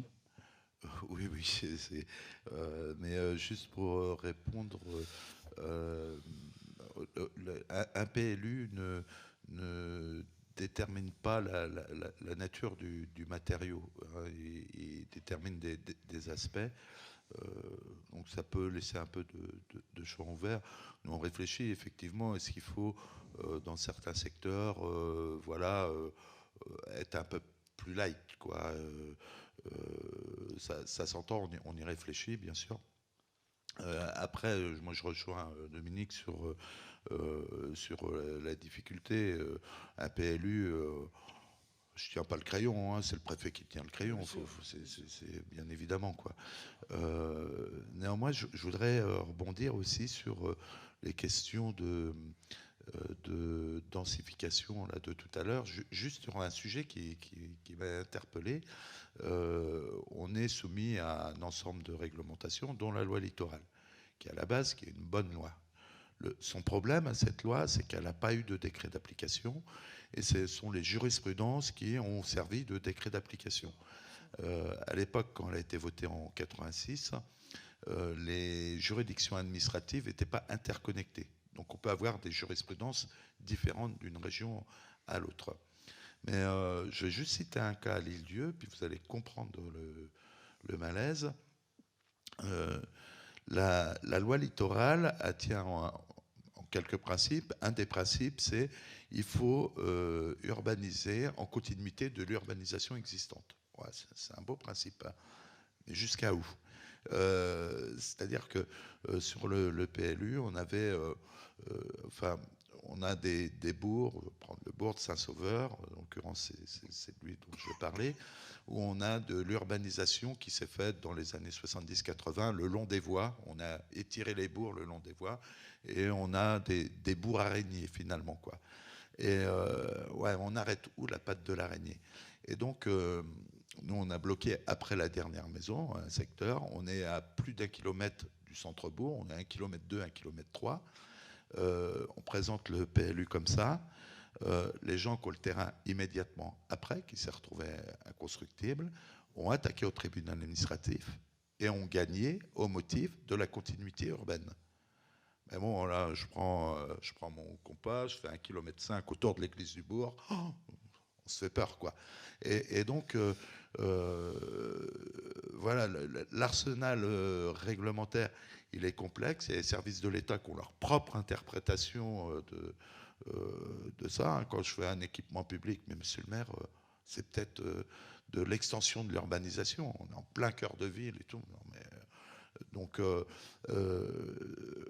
c'est compliqué. Pour autant, moi je rejoins ce qui a été dit tout à l'heure, où on a besoin peut-être d'avoir des armes un peu différentes sur les îles, pouvoir peut-être expérimenter, bouger un peu les lignes, d'être des territoires d'expérimentation sur le logement. Je pense que c'est important parce que les habitants, en fait, ils vivent des choses qui sont plus dures que sur le continent. Pour les mêmes règles, elle est plus dure sur une île, elle est toujours plus dure. C'est un exemple. Alors, ça concerne moins Belle-Île et Groix, je crois, parce que ce sont des îles qui produisent leur eau, mais nous, on a l'eau qui vient depuis le continent. Et sur le nouveau programme de l'Agence de l'eau, il y a des aides, par exemple, pour la réfection des assainissements autonomes. Sont de l'ordre de 60%, je crois. Mais que pour les territoires qui ont des eaux à protéger, par exemple Groix, Belle-Île, parce qu'ils ont des captages. Mais sur les lieux, par exemple, on n'y a pas le droit. Quand on est dans le bassin amont, on va dire au-delà d'Angers, on y a le droit. Et au bassin aval, on n'y a pas le droit. Pourquoi nous, on n'a pas le droit? Votre eau autour de l'île, elle est à peu près propre. Oui, mais un assainissement individuel sur une île, il est beaucoup plus cher que sur le continent, donc qui mériterait par solidarité d'être subventionné. Et là, la discussion, elle est dure, quoi. Et alors, on a ça sur l'assainissement, sur même l'assainissement collectif, où il est plus cher qu'ailleurs, donc on fait payer le prix de l'eau plus cher qu'ailleurs, etc., etc. Et donc c'est un ensemble de choses qu'il faut arriver à avoir une reconnaissance. Thibaut parlait tout à l'heure de la loi montagne. La loi montagne, on reconnaît le caractère de montagnard pour maintenir des villages en vie, etc. Et alors, ce qu'il y a, c'est qu'il y a 40%, je crois que c'est 40% des communes qui sont classées en zone de montagne. Les communes insulaires, par contre, on est 15 sur 36 000, quoi. Enfin, le poids n'est pas du tout le même, mais ça mériterait cette reconnaissance pour pouvoir amender les choses pour que ce soit un peu plus simple, un peu moins cher, un peu mieux, quoi. Mais il y a des vrais enjeux autour de ça, oui. Alors, juste une remarque. Oui. En plus du nombre de communes, c'est le nombre de parlementaires ces 40% du territoire en montagne. Donc là, effectivement, c'est un autre poids. Il n'y a pas un seul parlementaire qui est sur une île. Un parlementaire a une île dans sa circonscription. Ce n'est pas la même chose. Bien. L'union fait la force, même si la force est plus petite que celle des montagnards. Hein. Bon, en l'occurrence, j'aimerais demander à nos amis de Belle-Île qu'est-ce qu'on peut faire ensemble au niveau de l'association des maires et des îles du Ponant pour faire avancer toutes ces problématiques qui vous tiennent à cœur, notamment sur le logement, puisque c'est le sujet de ce soir. Oui, alors moi je voulais juste ajouter par rapport à ce qui vient d'être dit, pour mémoire, le législateur sait reconnaître le caractère insulaire de temps à autre, c'est ce qui est arrivé dans la loi NOTRe, ce qui nous a permis à nous de maintenir notre communauté de communes insulaire. C'est la seule communauté de communes insulaire métropolitaine qui existe. Et c'est grâce à tous les courriers qui avaient été faits par les maires de l'époque, qui ont été transmis à tous nos représentants, à nos parlementaires. Et ceux qui ont répondu en masse et le plus favorablement, ce sont les représentants, les parlementaires de la montagne. Donc c'est eux qui nous ont aidés. Ils ont été les premiers à réagir. Et ils nous ont permis de porter aussi cet amendement. Donc quand le législateur vote, on y arrive. Vous voyez? Donc, comme la loi l'a fait une fois, pourquoi ne pas le faire plus? Et c'est vrai, comme le dit Bruno, une loi sur les îles non raccordées au continent, je précise, oui, que c'est important. Hein, on sait de quoi on parle, donc on va parler des îles du Ponant, du coup, parce que ça nous concerne. Et là, on aurait vraiment une reconnaissance, mais parce qu'il y a beaucoup de sujets sur lesquels on n'est pas reconnu. On n'a pas parlé des surcoûts insulaires qui ont été reconnus. Enfin, on a parlé tout à l'heure par rapport à la dotation communale insulaire qu'on a obtenue en mettant en avant justement ces surcoûts insulaires, mais sur la réalité, les coûts de fonctionnement, enfin nous, sur nos collectivités, on le ressent vraiment, et nos habitants aussi. Enfin là, on est en train de passer à 2 € le litre d'essence. C'est une réalité qui impacte nous. Ça réagit dans la salle, hein, Madame Huchet. Je ne sais pas pourquoi, mais on va le savoir incessamment. On est dans le même bateau, c'est pour ça. Donc voilà, nous on y arrive, et tout ça, toutes ces questions, la réalité de la vie d'un insulaire, le pouvoir d'achat d'un insulaire. Là, il va falloir aussi qu'on nous aide, parce que nous, pour pouvoir aider notre population, il faut qu'on nous donne plus de moyens. Parce qu'au niveau fiscal, on en parlait tout à l'heure, on n'a pas de reconnaissance. Alors, on ne demande pas un statut de défiscalisation non plus, mais il faudrait qu'on soit aidé sur certains sujets, comme sur notamment les carburants, enfin, par exemple. Mais il y a un problème global à prendre en compte, et tout le monde ferme les yeux. Alors, je ne sais pas pourquoi on ferme les yeux, parce qu'on commence à déranger parfois. Alors, on est entendu, on nous entend poliment, mais ça ne va pas jusqu'au bout. Et pourquoi ça ne va pas jusqu'au bout? Parce que certains ont des intérêts, n'ont pas envie que nos îles continuent à vivre. J'en viens à me poser des questions parfois. Je me dis peut-être que ceux qui ont investi chez nous n'ont pas envie que nos îles continuent à vivre. Donc moi, je mets juste en garde que s'il n'y a plus d'habitants à l'année sur les îles, elles vont mourir. Même ceux qui auront mis des millions dans leur maison, quand il n'y aura plus rien autour, les îles vont mourir et leur propriété, la valeur de la propriété dégringolera. Ce n'est pas une menace, c'est une réalité. On a besoin de cette vie commune et de cette vie à l'année. C'est nécessaire. Monsieur le maire de Palais, vous avez enlevé votre masque et manifestement, vous voulez parler.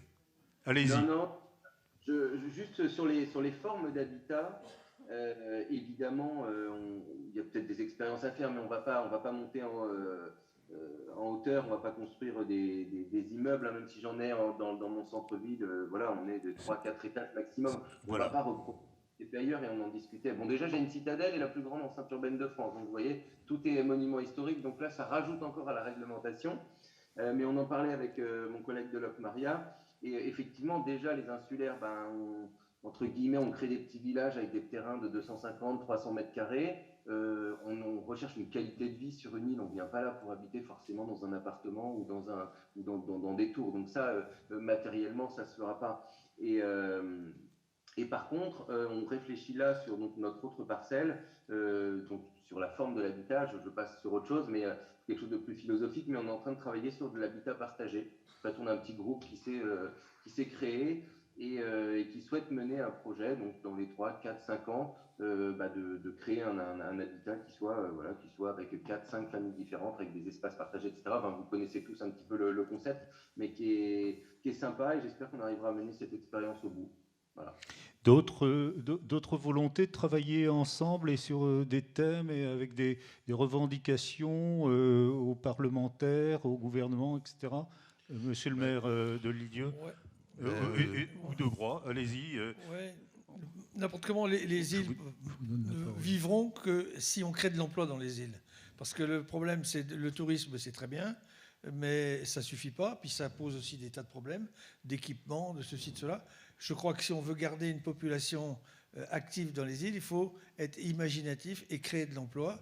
Moi, j'ai eu la chance dans la commune d'avoir 2 ou 3 entreprises qui sont venues s'installer, qui ont créé à L3 plus de 60 emplois, ce qui est quand même pas négligeable, surtout une entreprise qui faisait des filets avec les filets de pêche, qui fait des filets et comment on appelle ça, entre les arbres, ils font des hamacs.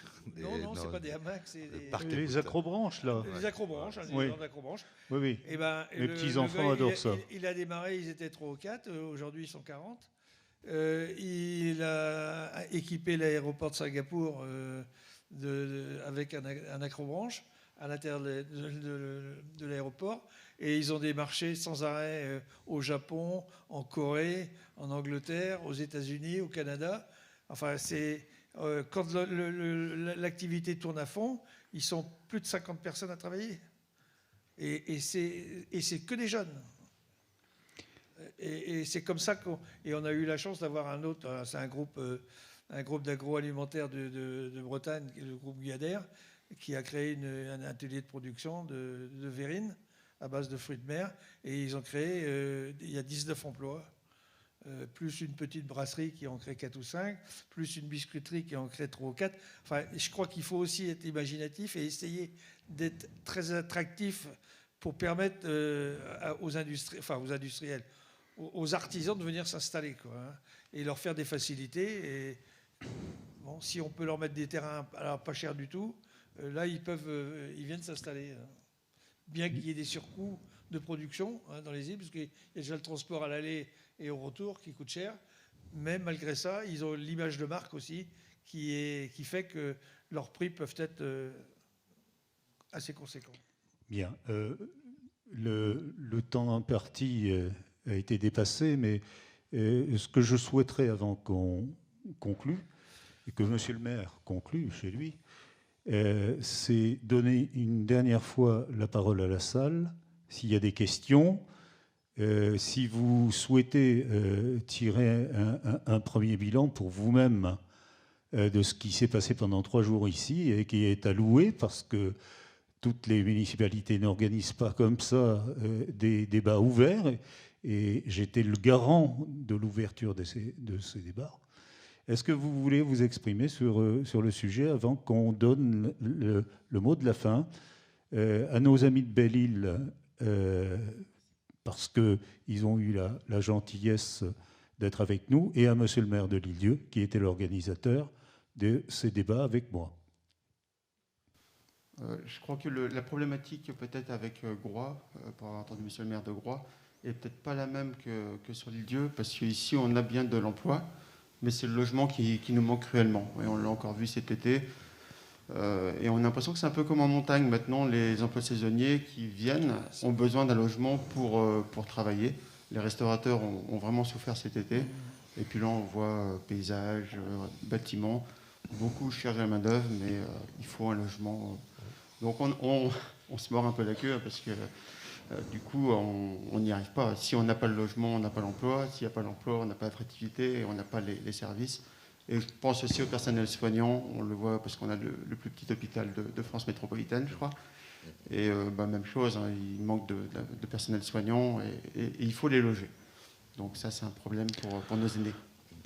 Bien, d'autres interventions ? Oui, mais juste pour vous, une petite précision. C'est vrai que vous avez raison, mais quand on emploie des emplois à l'année, là, il y a des solutions qui se trouvent. Là, moi, je prends le cas de Groix. Il y a 50 personnes tous les matins qui prennent le bateau à Lorient pour venir travailler à Groix. C'est pas possible. Voilà. Non, mais c'est pas possible dans toutes les îles. Bien sûr. D'autres interventions au niveau de la salle ? Non ? Si ? Excusez-moi, j'ai un... Il n'y a plus d'intervention au niveau de la salle ? Bien. Monsieur le maire, vous me disiez, lors d'un entretien que nous avons eu avant ce débat, que vous souhaitiez que la population s'exprime. Je pense qu'elle l'a fait. Personne n'a été interdit de parole. En tout cas, j'en ai la certitude.